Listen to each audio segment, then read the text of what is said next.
Students, last video lecture में हमने permutations के एग्जांपल्स शुरू कर लिए थे और उसमें भी हमने पीपल अरेंजमेंट वाला क्वेश्चन देखा था, कुछ remaining together not remaining together वाले थे। आज हम देखते हैं लेटर्स का अरेंजमेंट करेंगे और वर्ड्स फॉर्म होंगे। मैं यहां पहले से आपको बता दूं कि लेटर्स को आप डिफरेंट पोजीशन पर रखते हो तो डिफरेंट अरेंजमेंट बनती है। वो अरेंजमेंट को हम वर्ड्स बोलते हैं, लेकिन टेक्निकल पॉइंट से वो वर्ड्स नहीं है। वर्ड होने के लिए मीनिंग होना जरूरी है, लेकिन हम मैथमेटिकली ऐसा मानेंगे कि यहाँ मीनिंग की कोई जरूरत नहीं है, सिर्फ हम अरेंजमेंट कितनी है वही निकाल रहे हैं। तो आपको ऐसा पूछे कि ये लेटर्स को अरेंज करने के बाद कितने वर्ड्स बनते हैं, तो आप अरेंजमेंट ही बताओ, वर्ड्स मतलब मीनिंग वाले वर्ड की कोई जरूरत नहीं है, ये आप समझ के चलिए। क्वेश्चन पढ़ते हैं, क्वेश्चन नंबर 17 देखते हैं। क्या है question? How many 6-letter words can be formed by using all the letters of the word Monday? Monday word के सभी लेटर्स का यूज करके, मंडे में 6 लेटर है और सभी 6 लेटर का यूज करके 6 लेटर्स के कितने वर्ड्स बना सकते हैं वो पूछा है। मतलब 6 लोगों को 6 पोजीशन पर अरेंज करो या 6 लेटर्स को 6 पोजीशन पर अरेंज करो, वो एक ही चीज है। Of these words, how many begin with M? और उसके बाद है how many of them begin with M and end with Y? तो पूरा क्वेश्चन ध्यान से समझने के बाद चलिए सॉल्यूशन पे आ जाते हैं। तो क्या है, पहले तो हम लिखेंगे कि गिवन, तो आपको MONDAY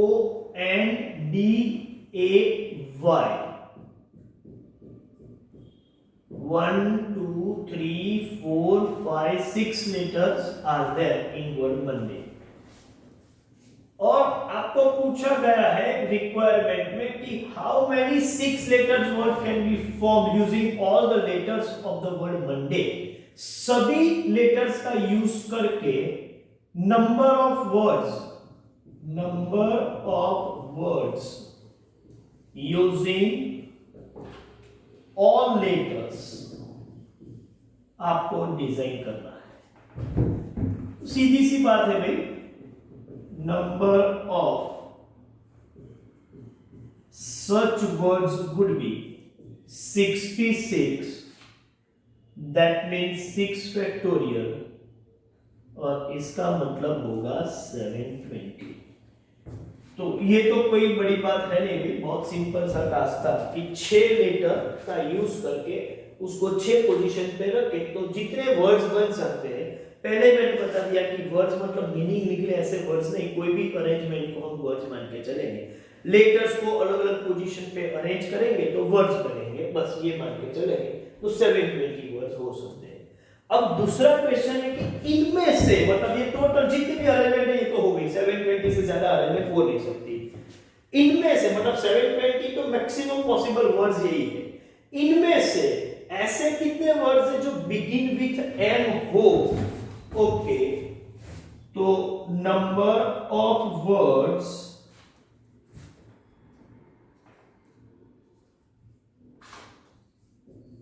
बिगिनिंग विथ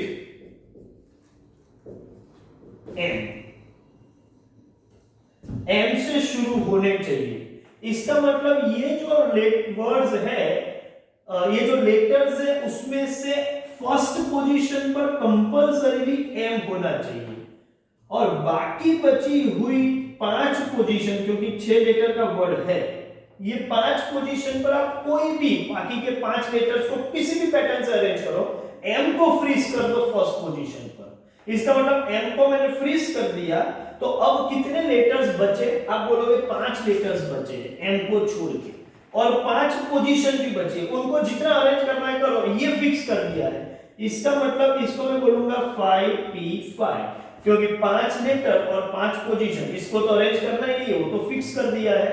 इसका मतलब पहला बॉक्स पर या पहले ब्लॉक पर हमने एम को फ्रीज कर दिया, बाकी के ब्लॉक्स को ही सिर्फ अरेंज करना है, या बाकी के ब्लॉक्स में लेटर्स अरेंज करने हैं। कितने लेटर्स हैं और कितने बॉक्सेस हैं? तो आप बोलोगे 5 लेटर को 5 बॉक्सेस में प्रेजेंट करो, 5P5। तो ये आंसर भी हो गया, नंबर ऑफ सच वर्ड्स,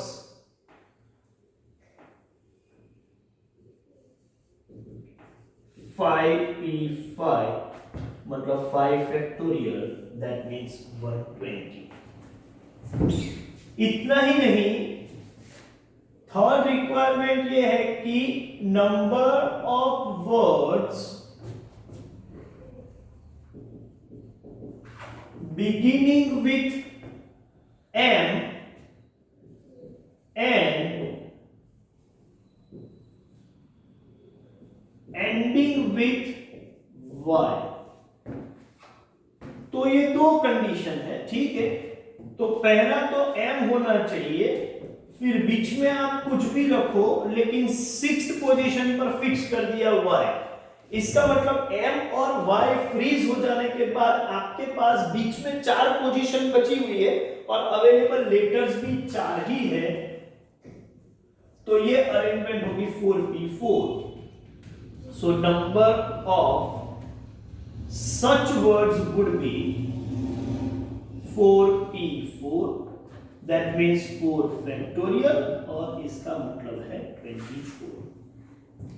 मुझे लगता है कि आपको पूरा समझ में आ गया है, ठीक है। इतना कुछ भी करने की जरूरत नहीं है। लेटर्स को सिर्फ हम अरेंज करते हैं, जो पहले लोगों को अरेंज करते थे, अब लेटर्स को अरेंज करें। अल्टीमेट प्रिंसिपल है कि हम अरेंजमेंट कर रहे हैं, तो कितने पॉसिबल अरेंजमेंट मतलब कितने पॉसिबल परम्यूटेशन से वो निकाल रहे हैं। चलिए एक काम कीजिए, इसका स्क्रीनशॉट ले लीजिए, फिर एक और क्वेश्चन हम देखते हैं। क्वेश्चन है, क्वेश्चन नंबर 21 देखते हैं। इसी पैटर्न का क्वेश्चन है क्या भाई? तो using all the letters of the word Sunday, अच्छा मंडे के बजाय यहां पर है संडे।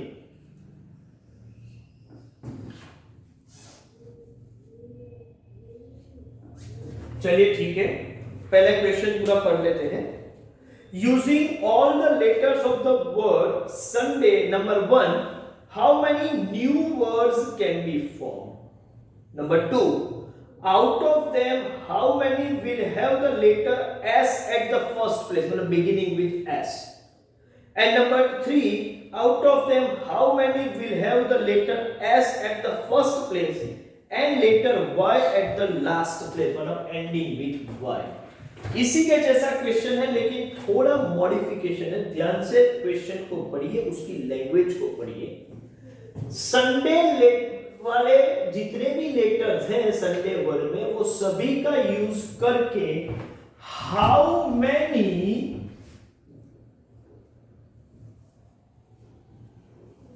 न्यू वर्ड्स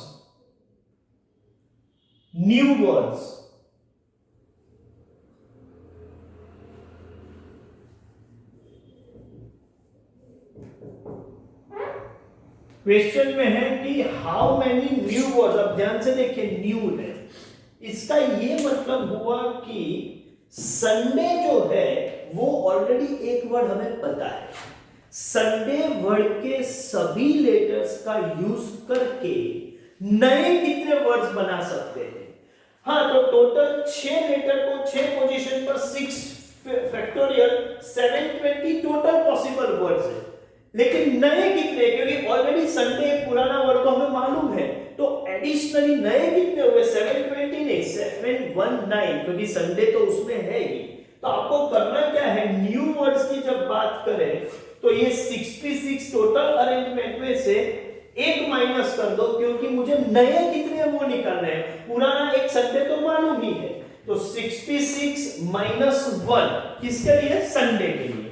तो ये हो जाएगा 720 - 1, मतलब मैं यहां पर लिखूंगा 719, इधर लिख लेते हैं 719। तो ध्यान रखिएगा कि क्वेश्चन में हाउ मेनी न्यू वर्ड्स ऐसा यूज किया हुआ है। आप लैंग्वेज को ध्यान से देखिए। In how many ways this letter can be rearrange. री लिखा हो, रीअरेंज मतलब एक अरेंजमेंट तो है, रीअरेंज तो उसमें भी -1 करना पड़ेगा। तो न्यू वर्ड्स लिखे या रीअरेंजमेंट लिखे तो आपको एक माइनस करना है, वो ध्यान रखिएगा। फिर बोला है कि आउट ऑफ दिस, मतलब पहला जो क्वेश्चन है न्यू वर्ड्स जितने बने हैं 719, इनमें होने से ऐसे कितने होंगे नंबर ऑफ न्यू वर्ड्स, यहां पर मैं number of new words beginning with S, इसका मतलब यहां एस तो मैं लिख दूंगा, तो ये 5p5 होंगे, लेकिन ओरिजिनल अरेंजमेंट में भी संडे में एस फर्स्ट पोजीशन पर ही है, तो जो भी न्यू वर्ड्स हुए, ठीक है, उसमें संडे तो है ही ऑलरेडी, तो यहां से भी हमें एक माइनस करना पड़ेगा। सो 5p5 माइनस 1, सो 120 माइनस 1 मतलब 119, ये ध्यान में रखो, बिकॉज ऑफ न्यू वर्ड्स। और पुराने वर्ड में एस फर्स्ट पोजीशन पर ही है, इसका मतलब जो भी बनेंगे उसमें एक ये अरेंजमेंट होगा और इसको रिमूव करना है, इसका मतलब -1। थर्ड क्वेश्चन में भी यही है कि number of new words beginning with S and ending with Y, तो ये एस और ये वाई, ये अरेंजमेंट 4p4, और ओरिजिनली भी बिगिनिंग में एस और एंडिंग में वाई, फर्स्ट लेटर एस और लास्ट लेटर वाई, ऐसा ही संडे में है। इसका ये मतलब है कि न्यू वर्ड्स की बात करें तो ये 4p4 में ऑलरेडी संडे भी होगा, तो एक माइनस कर दो, इसका ये मतलब है कि 4p4 माइनस 1 मतलब 24 माइनस 1, आंसर होगा 23। तो सिर्फ लैंग्वेज ध्यान से देखनी है, वही क्वेश्चन हमको लगता है लेकिन थोड़ा मॉडिफाई हो जाता है और हम गलती कर लेते हैं, तो ध्यान से पढ़िएगा और उस हिसाब से आपको काम करना है। चलिए एक काम कीजिए, इसका भी स्क्रीनशॉट ले लीजिए, एक और क्वेश्चन भी मैं सॉल्व करने वाला हूं, ठीक है, बाद में देखते हैं क्या करेंगे।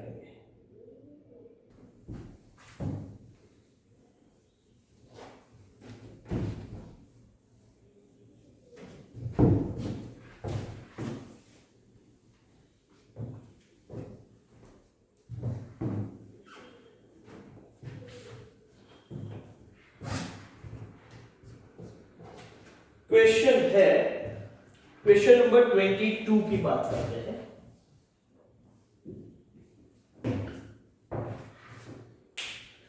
How many words can be form by using all letters of the word quality in which vowels occupy second, third and fifth place.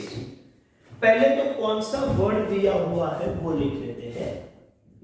तो क्वालिटी, QUALITY, कितने लेटर्स हैं? 1 2 3 4 5 6 7, 7 लेटर्स हैं। इनमें से वोवेल्स कौन से हैं? तो ये एक वोवेल है, ये भी एक वोवेल है और ये भी एक वोवेल है। तो आप ध्यान से देखो तो 7 लेटर्स में से 3 वोवेल्स है और 4 कॉन्सोनेंट मिला के टोटल 7 ये है। अब यहां पर पूछा क्या है, रिक्वायरमेंट है कि कितने वर्ड्स हम बना सकते हैं, नंबर ऑफ वर्ड्स, लेकिन कैसे? Such that vowels occupy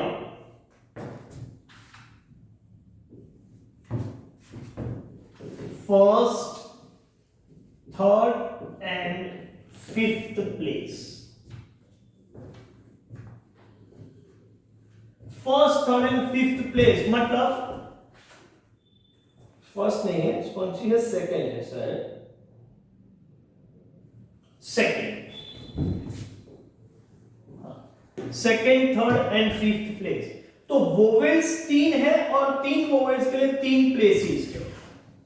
so number of such words की बात करें तो वोवेल्स 3 है और 3 के लिए 3 प्लेसेस। तो वोवेल्स को अरेंज कहीं पर भी करो, ये 3 में से इंटरशफल जहां करना है कर दो, और हर वोवेल के, वो wearing of pant and shirt, बाकी के कॉन्सोनेंट बचे हैं 4 और चारों कॉन्सोनेंट के लिए अवेलेबल पोजीशन भी 4 है, उनको भी कहीं पर भी इंटरशफल करो। कॉन्सोनेंट को कहीं भी रख सकते हैं, लेकिन जो पोजीशन ऑक्यूपाई हो चुके उसके अलावा, मतलब बाकी की पोजीशन भी 4 है, कॉन्सोनेंट भी 4 है। तो 3p3 into 4p4 it is 3 factorial into 4 factorial, ये 6 और ये 24, तो 24 into 6 ये आएगा कुछ 144। तो इस तरीके से हम काम कर सकते हैं, ठीक है। अभी क्वेश्चन में आपको ऐसा बोले कि how many new words, new पूछा हो तो ऑलरेडी ये सेकंड, थर्ड और फिफ्थ पोजीशन पर क्वालिटी वर्ड में ओवेल्स है ही, तो न्यू वर्ड्स पूछे तो इनमें से आपको ये पूरे कैलकुलेशन में से आपको एक माइनस करना होता है और कुछ नहीं, ठीक है। और उस वक्त आपका आंसर होगा 143। सपोज नंबर ऑफ वर्ड्स पूछे हैं तो आप 144 answer, number of new words पूछा है तो 143 आंसर। ये स्टडी मटेरियल में हमने आंसर 143 दिया हुआ है, तो वो प्रिंटिंग एरर है, वो क्वेश्चन में हम न्यू कर देंगे तो बराबर है, ठीक है। अदरवाइज 144 ही करेक्ट आंसर आप मान के चलो, तो हम कोई भी चेंज नहीं करेंगे और आंसर 144 ही लेके चलते हैं।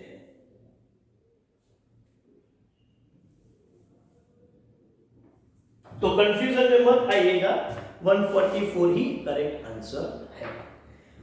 तो चलिए अब इसके बेस पर मैं बोल सकता हूं कि कुछ क्वेश्चंस आप होमवर्क में कर सकते हो जो कि मैंने स्क्रीन पर दिए हुए हैं। बाकी का डिस्कशन हम नेक्स्ट वीडियो लेक्चर में करेंगे। Thank you very much.